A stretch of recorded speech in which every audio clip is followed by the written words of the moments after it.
Ada orang yang mendoakan kegagalan Anda, dan mereka melakukannya sambil tersenyum di depan Anda. Mereka tidak akan mencela Anda secara langsung. Mereka terlalu licik untuk itu. Mereka akan tetap hangat, tetap ramah. Tapi di dalam hati, mereka ingin Anda tersandung. Bukan karena Anda jahat, tapi karena Anda berani tumbuh. Dan pertumbuhan Anda membuat mereka merasa kecil. Pernah Anda curiga seseorang tidak benar-benar senang saat Anda sukses? Atau merasa ada energi ganjil saat Anda cerita pencapaian, seolah Anda salah karena berhasil? Mereka ini tidak akan menyerang, mereka akan diam. Tapi dari diam itulah mereka mengintai, menanti waktu, menebar keraguan, menyuntikkan komentar kecil yang membuat Anda mempertanyakan kemampuan Anda sendiri. Marcus Aurelius pernah berkata, "Jangan buang waktumu berpikir tentang apa yang dipikirkan orang lain tentangmu. Tapi bagaimana jika mereka diam-diam merancang kegagalan Anda?" Ini bukan soal paranoid. Ini soal bertahan di dunia di mana tidak semua senyuman tulus. Dan yang lebih penting, ini soal mengalahkan mereka tanpa kehilangan diri Anda sendiri. Mari kita bongkar satu persatu. 5 strategi berkelas untuk mengalahkan orang yang diam-diam ingin Anda gagal. Strategi kelima akan mengubah cara Anda memandang keheningan mereka selamanya. Maka pastikan Anda simak video ini sampai akhir. Sekarang, mari kita mulai dari strategi pertama. Strategi pertama, bungkam mereka. Dengan ketekunan yang membosankan, mereka ingin Anda meledak, bereaksi, membalas. Tapi tidak ada yang lebih membungkam musuh pasif-agresif daripada ketekunan yang konsisten dan membosankan. Mereka menyindir Anda. Anda tetap hadir, tetap konsisten. Mereka mengecilkan ide Anda. Anda tetap lanjut pelan-pelan, sedikit demi sedikit, sampai hasilnya tidak bisa dibantah. Ketekunan adalah bentuk balas dendam paling elegan. Karena saat Anda tidak bereaksi, Anda tidak memberikan mereka bahan bakar. Dan saat Anda berhasil, tanpa sensasi, tanpa drama, mereka perlahan kehilangan kekuatan, seperti yang dikatakan Epictetus.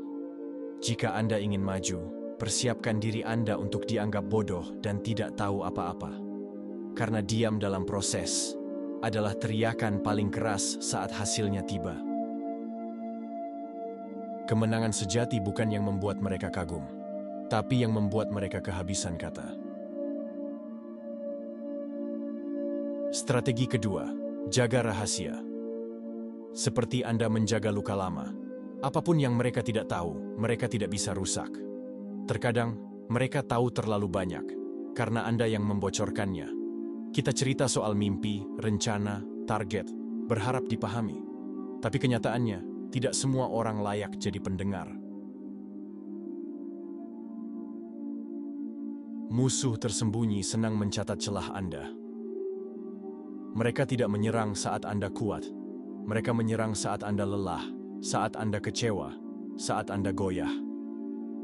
Dan mereka hanya bisa tahu momen itu jika Anda terlalu terbuka. Dalam Meditations, Marcus Aurelius menulis, "Jangan izinkan pikiranmu berserakan keluar. Tahanlah ia kembali kepada dirimu sendiri. Simpan energi Anda. Bukan untuk menyembunyikan diri, tapi untuk melindungi apa yang masih bertumbuh. Rahasia adalah pagar dari kekuatan Anda. Semakin Anda berbagi, semakin terbuka titik lemahnya." Strategi ketiga, tumbuh tanpa perlu disaksikan. Inilah jebakan paling umum. Anda ingin terlihat berkembang, agar mereka tahu Anda tidak bisa dijatuhkan. Tapi itu justru memberi mereka fokus, dan fokus memberi mereka celah. Biarkan pertumbuhan Anda terjadi di balik layar. Saat mereka menganggap Anda stagnan, Anda belajar. Saat mereka berpikir Anda gagal, Anda membentuk sistem. Saat mereka sibuk membandingkan, Anda sudah berpindah lintasan permainan. Orang yang diam-diam ingin Anda gagal, sebenarnya takut Anda berhasil. Dan rasa takut mereka paling kuat ketika mereka tidak tahu Anda sedang melaju. Seperti benih dalam tanah, ia tidak membuat suara. Tapi saat waktunya datang, semua orang tahu ia tidak pernah benar-benar diam. Strategi keempat, balas dengan keanggunan, bukan amarah. Musuh Anda bukan ingin menang, mereka hanya ingin membuat Anda kehilangan kendali. Jadi setiap kali Anda bereaksi keras, mereka menang setengah langkah. Setiap kali Anda emosi, mereka merasa penting. Tapi ketika Anda membalas dengan keanggunan, dengan ketenangan, dengan senyum penuh kendali, Anda bukan hanya menang, Anda membalikan cermin ke wajah mereka. Seneca berkata, kemarahan adalah kegilaan sementara. Maka siapapun yang mampu menahan amarahnya telah mengalahkan musuhnya yang paling dalam. Balas dengan pencapaian, bukan protes. Balas dengan kemajuan, bukan keluhan. Dan yang paling penting, jangan beri mereka panggung. Strategi kelima. Bangun kehidupan yang tidak membutuhkan validasi. Siapapun, inilah senjata terakhir, yang paling kuat. Selama Anda butuh mereka tahu bahwa Anda menang, Anda masih terjebak. Selama Anda ingin membuktikan sesuatu, Anda masih dikendalikan. Tapi saat Anda bisa berkata, saya tidak peduli apakah mereka melihat atau tidak. Saya bahagia, saya damai, saya hidup. Disitulah Anda benar-benar menang. Karena orang yang diam-diam ingin Anda gagal, tidak bisa menyentuh seseorang yang sudah damai dengan dirinya sendiri.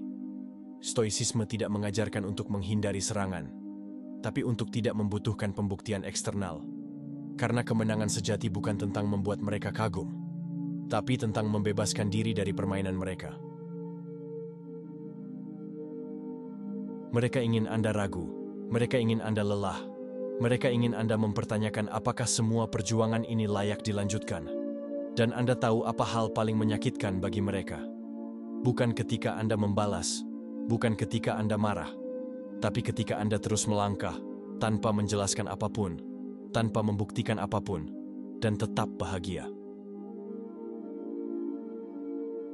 Anda tidak harus membuktikan diri kepada siapapun yang diam-diam ingin Anda gagal.